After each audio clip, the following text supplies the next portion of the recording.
É um prazer falar com você, Henrique. Sem dúvida, a gente anda na cidade, a gente só escuta falar do clássico. Espero que seja um grande jogo aí. Infelizmente a gente não pode ter o estádio dividido com as duas torcidas, mas com certeza teremos um grande jogo. São duas equipes que estão muito bem aí no campeonato. O Vila recuperou e o Goiás liderando, então tem tudo para ser um grande jogo. Você falou da questão das duas torcidas, é um assunto que a gente vai tratar daqui a pouco, é um assunto que eu quero tratar contigo também. Mas falando um pouquinho sobre a história, tudo começou com a camisa esmeraldina, né? A gente estava até conversando aqui, 93 foi onde tudo começou ali no Sub-17, depois veio o Sub-20, até chegar, né, no profissional, enfim. 93 eu vim de Brasília, vim fazer uma avaliação, um teste. Matinha, ex-volante, também me aprovou no teste, já iniciei.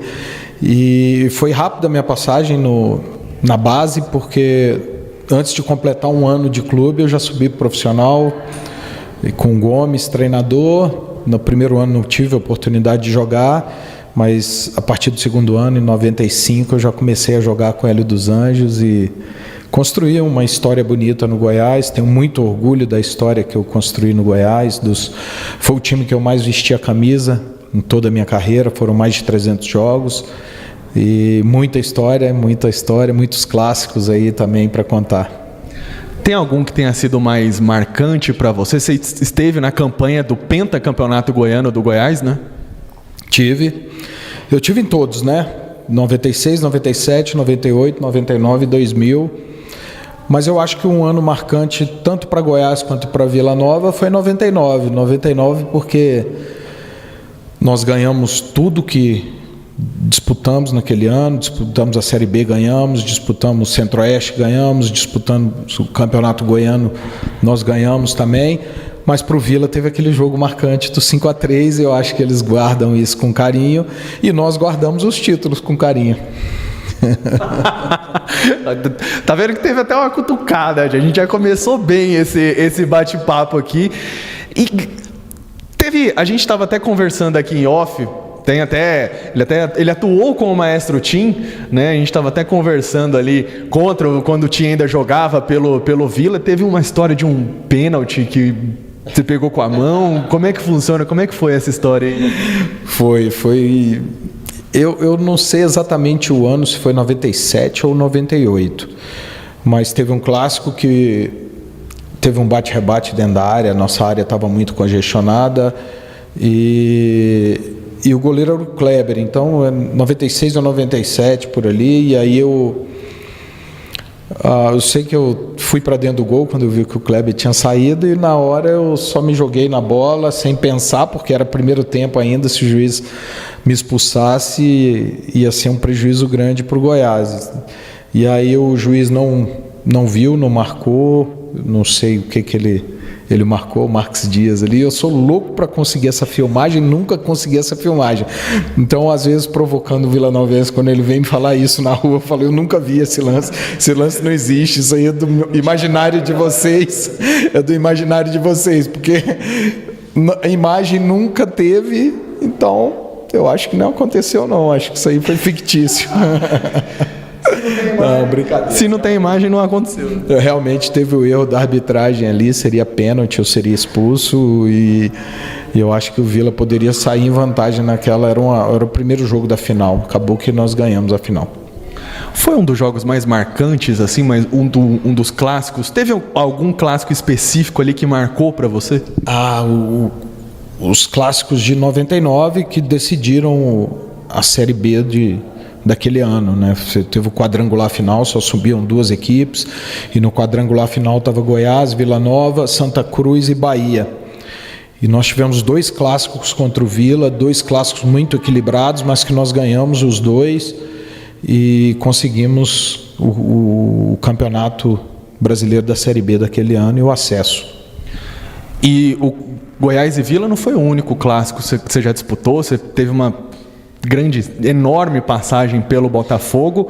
Primeiro uma dúvida, assim, o apelido de Túlio Guerreiro surgiu ali no Botafogo ou você já chegou com o nome, com o título já? Não, já cheguei, foi no Goiás, a torcida do Goiás que me apelidou de Túlio Guerreiro e a torcida do Botafogo continuou com o apelido lá. Mas falando dos clássicos, já tive a oportunidade de jogar vários clássicos no Rio, né? Botafogo Vasco, Botafogo Flamengo, Botafogo Fluminense. No Corinthians, quando eu joguei no Corinthians, com Palmeiras, São Paulo, Santos. E no Rio Grande do Sul, que eu acho que é o que mais se assemelha com Goiás e Vila, que era o Grenal, porque a cidade toda fica dividida e se assemelha um pouquinho aqui. É claro que a gente tem um Atlético aqui que tem que ser respeitado, tem um Goiânia que tem que ser respeitado na cidade, mas no meu período o clássico era Goiás e Vila, e naquela época ainda podia dividir o estádio com as cores verde e vermelha, então era meio a meio, a torcida do Vila lotava o lado deles, a do Goiás lotava o lado do Goiás. Então esse clássico para mim foi muito marcante, porque eu fui cria do Goiás, então fui criado aqui, e isso eu morei dentro da Serrinha, então muito, para mim marcava muito, porque eu aprendi desde 17 anos de idade que nossa rivalidade com Vila era algo que extrapolava título, extrapolava qualquer outro jogo ali, não era um jogo comum, então todo clássico para mim era muito especial. Até o clima na cidade muda, assim, e eu não falo nem só no dia do clássico, na semana que envolve ali. Nem você falou muito dessa questão das duas torcidas. Como que você vê essa situação hoje? Né? O clássico de hoje vai ter só a torcida do Vila Nova, né? A gente não tem o Serra Dourada ainda à disposição, né? Para que a gente possa ter um duelo com duas torcidas. Como que você vê toda essa situação? Eu lamento porque a gente poderia ter um ambiente mais racional fora de campo ali, e eu acho que o fato de liberar as duas torcidas não é realmente o que provoca a violência, porque geralmente a violência é fora do estádio. Eu já ouvi o presidente do Vila, o Hugo Jorge, falando disso algumas vezes, e ele tem propriedade para falar, porque além de presidente de clube, ele é da área de segurança pública, então eu penso como ele. Eu acho que o Estado tem condições de oferecer segurança para as torcidas, para poder colocar as duas torcidas no estádio. É claro que não seria nem na Serrinha e não seria nem no Onésio Brasileiro. O palco ideal seria o Serra Dourada para isso. E, lamentavelmente, a gente não tem, porque a gente vê isso lá no futebol paraense. Paysandu e Remo dividindo o estádio e fazendo uma festa bonita. Eu acho que quando o estádio está de uma cor só, a festa fica incompleta. E a gente vê casos também, né, de própria violência, mesmo com torcida única, em outros pontos da cidade, né, não só ali próximo ao Oba, próximo à Serrinha. Então, falta isso de novo, né? Acho que até para como é que eu posso dizer, reacender essa chama do futebol do passado, né? Falta, com certeza falta. E como você disse, a violência não se extinguiu pelo fato de tirar a torcida adversária do estádio.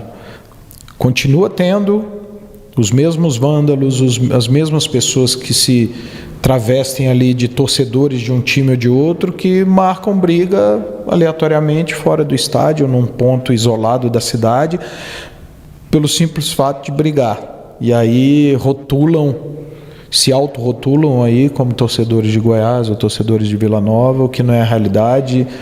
Os torcedores de verdade estão no estádio torcendo pelo seu time pacificamente, fazendo uma festa bonita, sabendo que do outro lado, na torcida adversária, pode ter um amigo dele que está lá do outro lado, portanto não existe de jogar rojão na torcida adversária, de querer brigar pelo simples fato da pessoa do outro lado estar vestindo uma cor diferente da sua, né?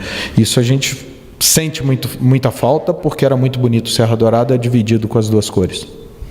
E hoje, como é que você vê as duas equipes chegando para esse clássico? O Goiás brigando ali pela liderança da Série B e o Vila brigando também para chegar né, no G4, enfim, no pelotão ali que vai subir para a Série A. Acho que já tinha bastante tempo que a gente não via os 3 times. O Atlético também hoje já está começando uma ascensão nesse segundo turno. Os 3 times ali talvez com tantas chances de subir quanto a gente vê hoje, né?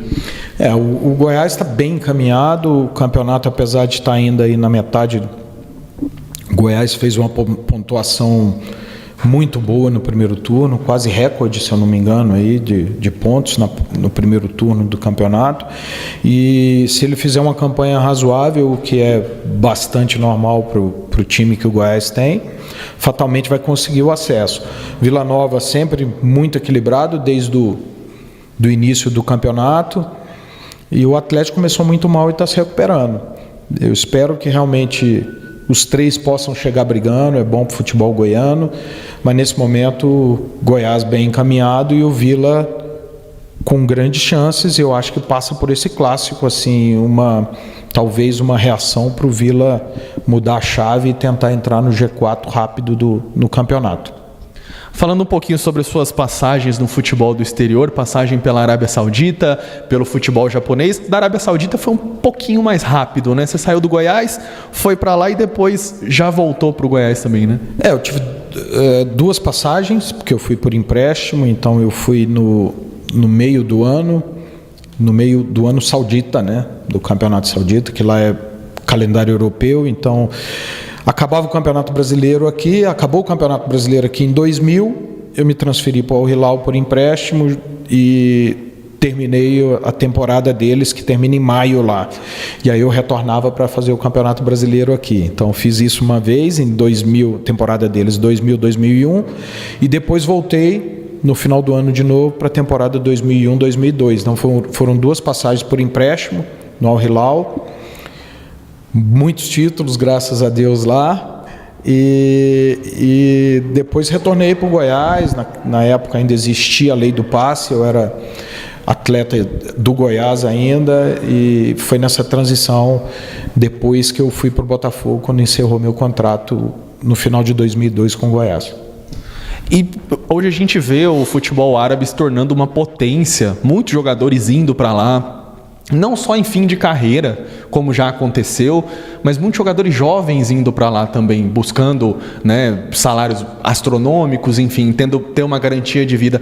Como que você vê o futebol, essa mudança do futebol? Na sua época também já era desse jeito, já era dessa forma, e os clubes também vêm crescendo, né?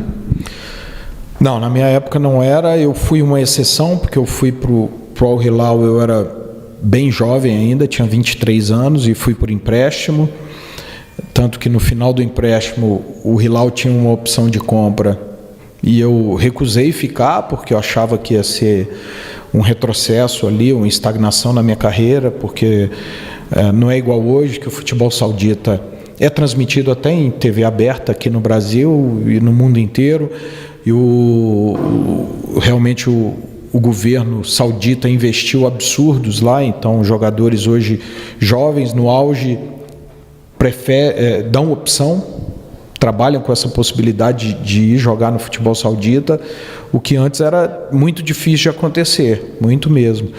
Mas eu vejo isso com bons olhos. Eu acho que pelo investimento que eles fazem, tem tudo para crescer ainda muito o futebol nesse país e desenvolver a seleção local deles, que sempre no Oriente Médio, disputando as eliminatórias para a Copa do Mundo Asiática, sempre foi um futebol muito forte, mas que chegava na Copa do Mundo, deixava muito a desejar. Eu acho que a Arábia Saudita tem muito a crescer a seleção também. Tá aí, Paulo Francisco, vou encerrando esse bate-papo aqui. Não vou colocar você em maus lençóis, mas tem favorito para o clássico de hoje?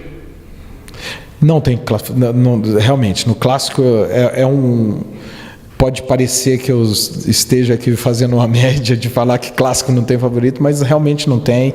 O Vila joga em casa, o Goiás é o líder do campeonato. Eu espero que seja um ótimo jogo, que vença o melhor, e eu acho que vai dar empate. Eu acho que esse é meu palpite. O empate é o mais provável.